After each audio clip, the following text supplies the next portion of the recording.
Hello प्यारे साथियों, अभी हम करेंगे 10th क्लास फिजिकल एजुकेशन के बहुविकल्पीय प्रश्न मल्टीपल चॉइस क्वेश्चन जो कि आपके बोर्ड में आते हैं 16 नंबर के। वो बहुत ज़रूरी हैं। इसमें 12 नंबर के आएंगे फिजिकल एजुकेशन में और बाकी में 16 नंबर के आते हैं। अभी देखते हैं इसमें पहला क्वेश्चन, बड़े ध्यान से देखना है इसको, इनमें से क्वेश्चन ज़रूर से ज़रूर आएंगे। अभी हम पहला क्वेश्चन देखते हैं कि वायु में नाइट्रोजन की कितनी मात्रा होती है। देखो ये बोर्ड पेपर में भी आया हुआ है पहले। तो वायु में नाइट्रोजन की मात्रा 78% होती है। उसके बाद अगला क्वेश्चन है कि पृथ्वी के कितने भाग में जल उपस्थित है। तो पृथ्वी के कितने भाग में, 2/3 भाग में क्या है, 2/3 भाग में जल उपस्थित है। उसके बाद अगला क्वेश्चन है आपका कि हमारे शरीर में उपस्थित रक्त में हीमोग्लोबिन कौन सा तत्व है। तो वो कौन सा है भाई, लोहा। जो हमारा हीमोग्लोबिन होता है उसके अंदर लोहे की मात्रा पाई जाती है, लोहा होता है हीमोग्लोबिन में। उसके बाद अगला क्वेश्चन है आपका इधर से कि पीने के पानी को कौन सी गैस के द्वारा शुद्ध किया जाता है। ये 1 नंबर के क्वेश्चन में वैसे भी आ सकता है और ऑप्शन में भी आ सकता है। क्लोरीन जो गैस है वो जल में हानिकारक कीटाणुओं को मार देती है। उसके बाद अगला है स्वस्थ शरीर में ही स्वस्थ मन का वास करता है। यह कथन किसका था, ये बात किसने कही। तो ये कही थी, किसने भाई, प्लेटो ने कही थी कि स्वस्थ शरीर में ही स्वस्थ मन का वास होता है। अगला क्वेश्चन है हमारे पर्यावरण को दूषित करता है। कौन दूषित करता है भाई हमारे पर्यावरण को, तो वो करता है वायु प्रदूषण, जल प्रदूषण, भूमि प्रदूषण। सारे के सारे हमारे पर्यावरण को क्या करते हैं, दूषित करते हैं। तो इसका आंसर क्या हो जाएगा, उपरोक्त सभी। उसके बाद अगला क्वेश्चन है आपका कि एक संपूर्ण भोजन क्या है। संपूर्ण भोजन कौन सा है भाई, दाल है क्या, दूध, रोटी, चावल। देखो दालें होती है उसमें प्रोटीन होता है, रोटी में क्या होता है, कार्बोहाइड्रेट होता है, चावल में भी कार्बोहाइड्रेट होता है, लेकिन दूध के अंदर सभी के सभी पोषक तत्व होते हैं। इसलिए जो दूध है ना वो संपूर्ण आहार माना जाता है। उसके बाद अगला क्या है, विटामिन सी की कमी से कौन सा रोग होता है। विटामिन सी की कमी से कौन सा रोग हो सकता है, तो कौन सा रोग है भाई, सकरवी रोग। जो मसूड़ों में खून आता है उसे क्या बोलते हैं, सकरवी रोग बोलते हैं। विटामिन सी की कमी से कारण होता है। अगला क्वेश्चन है, वो भी हरियाणा बोर्ड में आया है तो इसको जरूर ध्यान से देखना। हमारे शरीर के रक्त में कितने प्रतिशत जल होता है। तो हमारे शरीर में कितना प्रतिशत जल होता है भाई, 90% के लगभग क्या होता है, हमारे शरीर में जल की मात्रा होती है। उसके बाद है अस्थियां को मजबूत व निर्माण में कौन सा तत्व सहायक आवश्यक है। हड्डियां, अस्थियां क्या होती हैं, हड्डियां, उनको मजबूत करना है और उनका निर्माण करना है। तो कौन सा तत्व जरूरी है भाई, तो उसके लिए है कैल्शियम। कौन सा जरूरी है, कैल्शियम। उसके बाद अगला क्वेश्चन है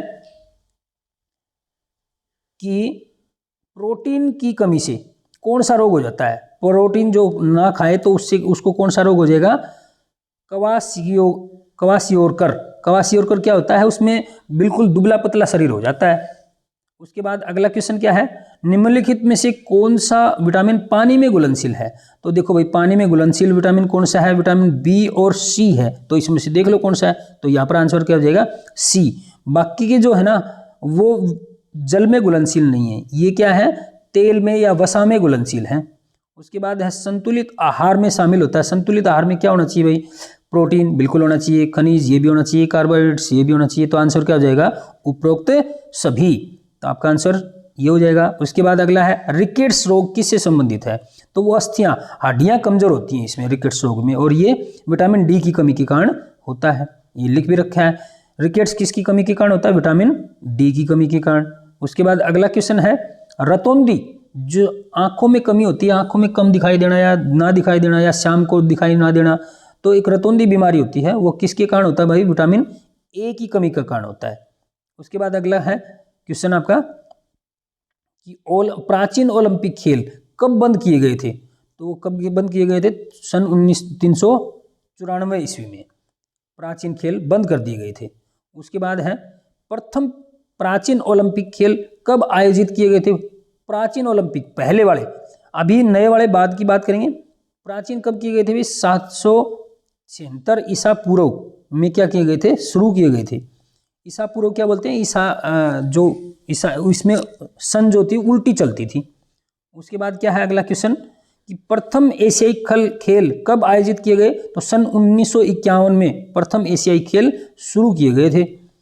अगला है डूरंड कप किस खेल से संबंधित है भाई, तो आपका इसका आंसर हो जाएगा फुटबॉल में डूरंड कप दिया जाता है। अगला है भारतीय ओलंपिक एसोसिएशन की स्थापना कब हुई, भारत के अंदर जो ओलंपिक खेल करवाने की जो संस्थान है, एसोसिएशन है, उसकी स्थापना कब हुई थी, सन 1927 में। उसके बाद अगला क्वेश्चन है कि ओलंपिक ध्वज प्रथम बार कौन से ओलंपिक में फहराया गया था। ओलंपिक जो ध्वज है जिसके अंदर 5 छल्ले होते हैं, वो सबसे पहले कब फहराया गया था, तो इसमें कब फहराया था, 1920 में एंटवर्प ओलंपिक्स गेम हुए थे, वहाँ पर ये फहराया गया था। अगला है भारतीय हॉकी टीम ने अभी तक ओलंपिक्स में कितने स्वर्ण पदक जीते हैं, तो उसने 8 स्वर्ण पदक जीते हैं। हमारा राष्ट्रीय खेल भी है ये। अगला है भारत में पिछला एशियाई खेलों का आयोजन कब हुआ था, सन 1986 में। उसके बाद भारत में सबसे पुराना फुटबॉल टूर्नामेंट कौन सा है, तो वो है डूरंड कप, भारत के अंदर फुटबॉल का टूर्नामेंट किया गया था। उसके बाद सन 2020 में ओलंपिक खेल कहाँ आयोजित किए गए थे, तो टोक्यो में किए गए थे, जो कि जापान की राजधानी है। अगला है एशियाई खेल कब शुरू हुए थे भाई, एशिया जो खेल 1951 के अंदर खेल शुरू हुए थे। उसके बाद ये इंपॉर्टेंट क्वेश्चन है भाई, बहुत ज़रूरी है। अगला है प्राचीन ओलंपिक खेल इस देश में होते थे, तो वो केवल यूनान में होते थे। आजकल तो जो अलग अलग देशों में होते हैं, लेकिन पुराने समय में यूनान में होते थे ये। अगला है आधुनिक ओलंपिक खेल कब शुरू हुए थे, तो सन 1896 में आधुनिक ओलंपिक खेल शुरू हुए थे। अगला है भारत ने सर्वप्रथम ओलंपिक खेलों में कब भाग लिया, सन 1904 में। उसके बाद है भारत में ओलंपिक खेलों का आयोजन कितनी बार हुआ है, ओलंपिक खेलों का, तो एक बार भी नहीं हुआ है। अभी संभावना है, लेकिन अभी तक एक बार भी ओलंपिक खेल भारत के अंदर नहीं हुए हैं। उसके बाद है प्राचीन ओलंपिक खेल कब बंद कर दिए गए थे, तो सन 394 में। देखो ये उल्टी साल चलती हैं, शुरुआत तो हुई थी वो पहले हुई थी, और अभी 394 में उसको क्या कर दिया गया था, बंद कर दिया गया था। इसके बाद नए शुरुआत हुई थी। उसके बाद अगला क्वेश्चन है किस भारतीय खिलाड़ी ने बीजिंग ओलंपिक में स्वर्ण पदक जीता था। बीजिंग जो कि चीन में है, तो कौन थे, अभिनव बिंद्रा जी थे, उन्होंने स्वर्ण पदक जीता था। अगला है व्यक्तिगत खेलों में अभी तक एक ही ओलंपिक खेलों में 8 स्वर्ण पदक किस खिलाड़ी ने जीते। देखो व्यक्तिगत क्या होता है, अकेला खिलाड़ी, एक होता है टीम और एक होता है व्यक्तिगत, तो उसमें 8 पदक कौन सा खिलाड़ी है, वो माइकल फेल्प्स ने अकेले ने 8 स्वर्ण पदक जीते हैं अभी तक। अगला है वंदे मातरम गीत किस पुस्तक में छपा है, तो वह आनंद मठ किताब है, उसमें वंदे मातरम वंदे मातरम सुजलाम सुफलाम मलयज शीतलाम श्यामलाम, ये जो गीत है वो आनंद मठ किताब में छपा है। अगला है हमारे राष्ट्रीय चिन्ह में शेरों के अतिरिक्त है क्या है भाई, बैल गाय नहीं, और क्या भाई, बैल और घोड़ा, ये हमारे राष्ट्रीय चिन्ह में शेरों के जो 4 शेर हैं, दिखाई केवल 3 देते हैं, उनके साथ हैं बैल और घोड़ा, नीचे दिखाई देंगे आपको शेरों से नीचे। उसके बाद अगले हैं, ये भी हरियाणा जो बोर्ड है 2019 में आया है, वंदे मातरम गीत के रचयिता कौन से थे, तो चटर्जी, बंकिम चंद्र चटर्जी थे। उसके बाद अगला है राष्ट्रीय गान की रचना, देखो राष्ट्रीय गान जन गण मन अधिनायक और राष्ट्रीय गीत वंदे मातरम, तो राष्ट्रीय ये भी क्या आया है 2019 में आया है, तो ये कौन थे, रविंद्रनाथ टैगोर जी ने इसकी रचना की थी। उसके बाद राष्ट्रीय गान पहली बार कब गाया गया था, तो सन 27 दिसंबर 1911 को सबसे पहले राष्ट्रीय गान जन गण मन गाया गया था। राष्ट्रीय गान गाने में कितना समय लगता है, तो भाई 48 से 52 सेकंड लगती हैं। उसके बाद अगला है राष्ट्रीय झंडे की लंबाई व चौड़ाई का अनुपात क्या होता है, ये भी इंपॉर्टेंट क्वेश्चन है भाई। इसका अनुपात होता है 3:2, तो उसका अनुपात कितना होता है भाई, 3:2 होता है भारतीय झंडे का लंबाई और चौड़ाई। 3 गुना तो लंबाई होती है और 2 गुना चौड़ाई होती है। तो बाल दिवस कब मनाया जाता है, 14 नवंबर को, ये जवाहरलाल नेहरू जी का जन्मदिन है। उसके बाद हमारे राष्ट्रीय झंडे का आकार कैसा है? आयताकार।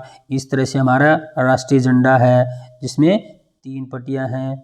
उसके बाद अगला है राष्ट्रीय झंडे में कितने रंग हैं? तो कितने भाई? 4। ध्यान से कभी 3 बोलो, 4। कौन कौन सा? केसरिया, हरा, सफ़ेद और नीला। जो बीच में चक्कर है वो नीले रंग का है और ऊपर ये इस तरह से 4 रंग हैं, ये ध्यान रखना। उसके बाद अगला है तिरंगे के अशोक चक्र में कितनी तीलियां हैं? जो बीच में है चक्कर उसके अंदर 24 तीलियां हैं। कितनी तीलियां भाई? इस तरह से आपको दिखाई देगा, ये तीलियां बोलते हैं इनको, ये 24 हैं। उसके बाद अगला है हरियाणा में शहीद दिवस कब मनाया जाता है? तो 23 सितंबर को शहीदी दिवस मनाया जाता है। राष्ट्रीय सप्ताह कब मनाया जाता है? तो ये मनाया जाता है भाई 6 अप्रैल से 12 अप्रैल तक एक सप्ताह होता है, राष्ट्रीय सप्ताह बोलते हैं इसको। अगला है, ये भी हरियाणा बोर्ड में आया है, ध्यान से देखना इसको। पोलियो कैसे फैलता भाई? मल मौखिक द्वारा, मल के द्वारा जो गंदगी होती है मल मूत्र के द्वारा ये क्या होता है? पोलियो फैलता है। उसके बाद टाइफाइड रोग, भयंकर रोग है टाइफाइड रोग, जिसे आप लिकाड़ा बोलते हो देसी भाषा में। 2019 में ये भी आया है। ये किसके कारण होता है भाई? एक साल्मोनेला टाइफी नाम का क्या होता है? जीवाणु होता है। साल्मोनेला टाइफी एक प्रकार का जीवाणु, इंग्लिश में बोलते हैं बैक्टीरिया। क्या होते हैं? इनके नाम निकाल रखे हैं, जैसे टीबी का है ट्यूबरक्लोसिस, माइकोबैक्टीरियम ट्यूबरक्लोसिस। इसी प्रकार टाइफाइड का नाम क्या है? बैक्टीरिया का नाम क्या है? Salmonella typhi. उसके बाद विश्व एड्स दिवस कब मनाया जाता है? एड्स की एक बीमारी है, वो 1 दिसंबर को मनाया जाता है। अगला है चूहों से कौन सा रोग फैलता भाई? प्लेग, ये भी इंपॉर्टेंट है। उसके बाद निम्नलिखित में से चिकित्सा शास्त्र का जनक किसे कहा जाता है? चिकित्सा जिसे मेडिकल बोलते हो आप, वो हिप्पोक्रेटस नाम का एक विद्वान था। उन्होंने चिकित्सा शुरू की थी, लोगों का इलाज करना शुरू किया था। उसके बाद छोटी माता किस वायरस से फैलती है? छोटी माता, छोटे छोटे दाने से हो जाते हैं शरीर पर, तो वो फैलता है भाई वेरिसिला जोस्टर वायरस। एक वायरस है, इसके कारण ये बीमारी फैलती है। जैसे कोरोना बीमारी है, एक वायरस के कारण फैलती है। तो वायरस के भी बहुत सारे नाम हैं, तो उसमें वेरिसिला जोस्टर वायरस है जिसके कारण छोटी माता फैलती है। अगर किसी शरीर में वायरस ये वायरस चला जाए तो उसे छोटी माता बीमारी हो जाएगी। उसके बाद छूत के रोग कैसे फैलते हैं? तो छूत के रोग क्या है? वायु द्वारा, पानी या भोजन के द्वारा, प्रत्यक्ष संपर्क के द्वारा, तीनों के द्वारा फैल सकते हैं। तो आपका आंसर हो जाएगा उपरोक्त सभी। छूत के रोग एक से दूसरे में फैलना। अगला है टीबी से बचने के लिए कौन सा टीका लगाया जाता है भाई? BCG का टीका लगाया जाता है टीबी के बचने के लिए। उसके बाद है पानी द्वारा फैलने वाले रोग कौन कौन से भाई? हैजा, अगर दूषित पानी पी लिया जाए तो हैजा हो जाएगा, टाइफाइड भी हो जाएगा, पेचिश, दस्त, उल्टी लगना, ये सब बीमारियां क्या हो जाएंगी? क्या होती हैं? पानी के द्वारा फैलती हैं। उसके बाद निम्नलिखित में से कौन सी बीमारी फेफड़ों को प्रभावित करती है? फेफड़े, तो उसमें तपेदिक बीमारी जो है वो फेफड़ों से संबंधित बीमारी है। रेबीज जो होती है वो कुत्तों के द्वारा फैलती है। इस प्रकार अगला निम्नलिखित में से कौन सा छूत का रोग है? छूत वही बात है भाई, एक जगह से दूसरी जगह फैलना, एक से दूसरे में फैलना, तो वो है डिफ्थेरिया। ये बाकी के जो हैं वो शरीर की कमी के कारण फैलते हैं। उसके बाद अगला है हैजा, निम्नलिखित में किसके कारण फैलता है? तो भाई वो फैलता है एक बैक्टीरिया के कारण। कुछ बैक्टीरिया के कारण फैलते हैं, कुछ वायरस के कारण फैलते हैं, कुछ प्रोटोजोआ के कारण फैलते हैं। लेकिन जो ये बीमारी है हैजा, ये एक बैक्टीरिया के कारण फैलती है। उसके बाद अगला क्वेश्चन है भाई, एक वयस्क के शरीर में कुल कितनी हड्डियां, अस्थियां क्या होती हैं? हड्डियां होती हैं, अस्थियां होती हैं। तो कितनी होती है भाई? 206 एक वयस्क होता है, और जब शिशु होता है उसके अंदर हड्डियां ज़्यादा होती हैं, 300 से ऊपर होती हैं। मानव शरीर में सबसे लंबी अस्थि कौन सी होती है? सबसे बड़ी फीमर, जो जांग की हड्डी बोलते हैं, पैर के अंदर होती है, सबसे बड़ी होती है।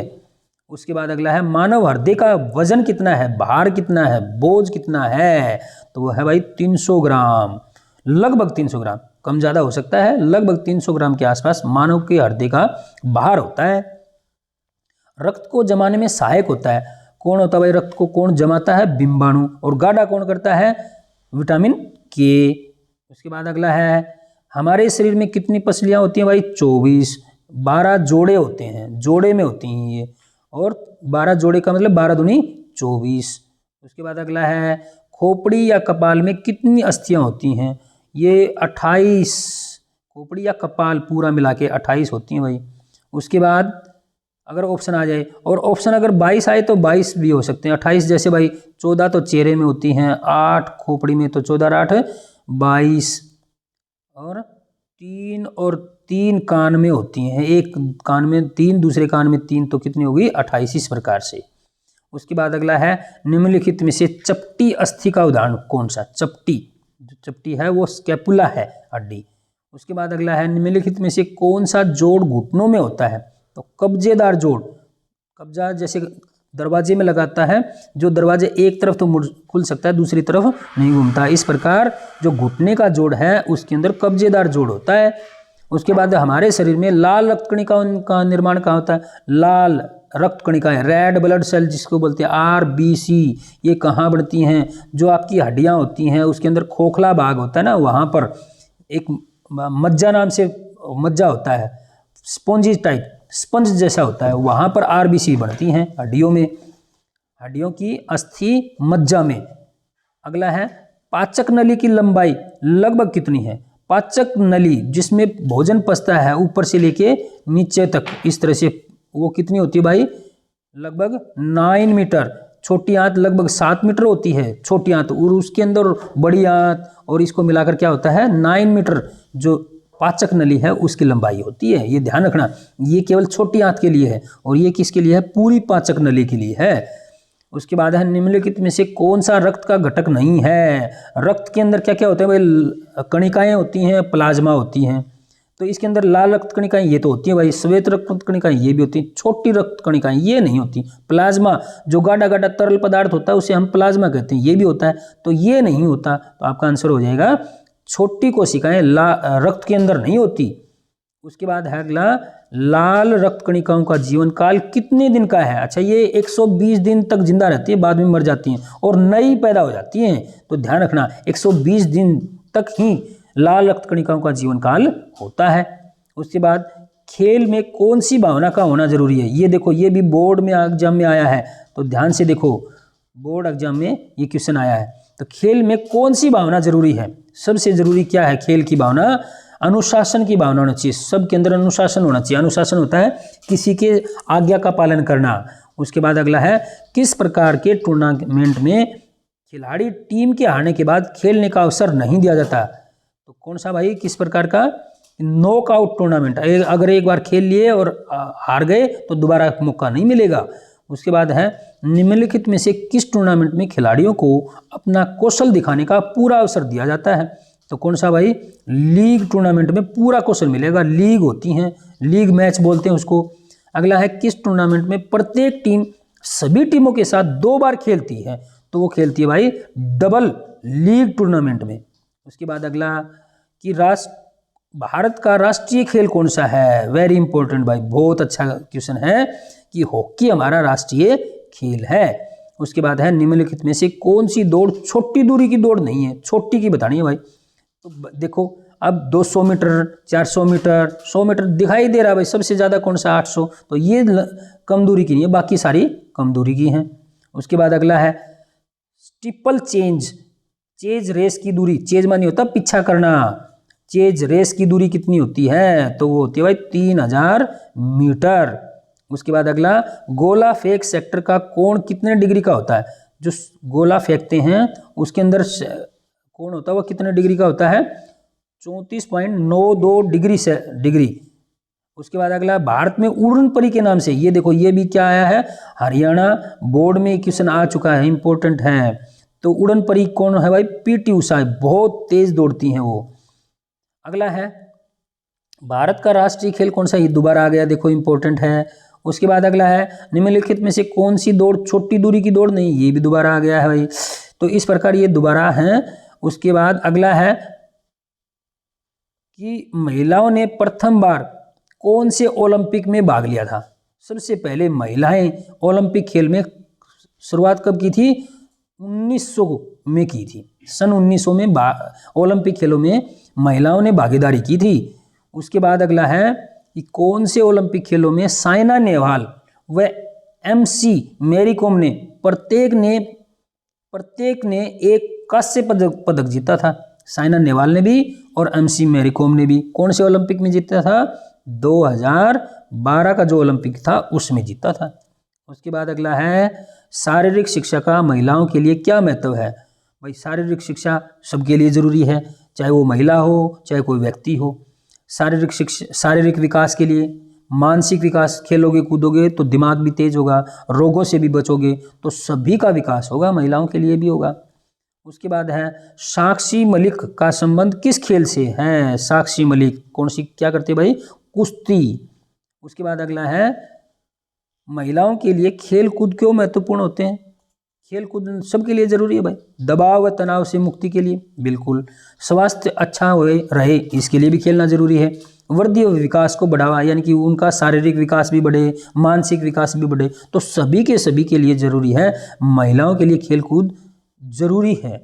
उसके बाद अगला है भारतीय महिला हॉकी टीम ने प्रथम बार ओलंपिक खेलों में कब भाग लिया था? देखो सन 1900 में तो महिलाओं ने भाग लिया था, लेकिन भारतीय महिला हॉकी टीम ने ओलंपिक में कब भाग लिया था भाई? तो 1980 में लिया था। उसके बाद अगला है खेल कूद में महिलाओं की भागीदारी बढ़ाने के लिए सरकार क्या कर रही है भाई? तो क्या कर रही है? नौकरी के लिए अवसरों में बढ़ोतरी। अगर कोई खेलेगा तो उसको नौकरी में मिलेगा, क्या बोलते हैं उसको, आरक्षण मिलेगा। उसके बाद कोचिंग की सुविधा पर बल दिया गया, कोचिंग, महिलाओं के लिए कोचिंग व्यवस्था की गई, नगद पुरस्कार दिया गया इनाम के रूप में। तो ये सभी के सभी प्रोत्साहन स्त्रियों को खेल कूद में भागीदारी के लिए दिए गए हैं। उसके बाद महिलाओं के लिए खेलों का क्या महत्व है?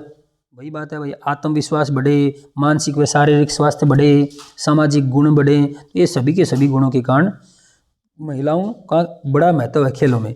तो इस प्रकार आपके ये क्वेश्चन हो चुके हैं एमसी क्वेश्चन। तो बेस्ट ऑफ लक आने वाले कल एग्जाम के लिए, अच्छे से करके जाना और ज़्यादा से ज़्यादा शेयर कर दो और चैनल को सब्सक्राइब कर दो, ताकि आगे सभी के सभी सब्जेक्ट के आपको अच्छे से अच्छी वीडियो मिल सके। तो इस वीडियो को देखने के लिए बहुत बहुत धन्यवाद। Thank you very much.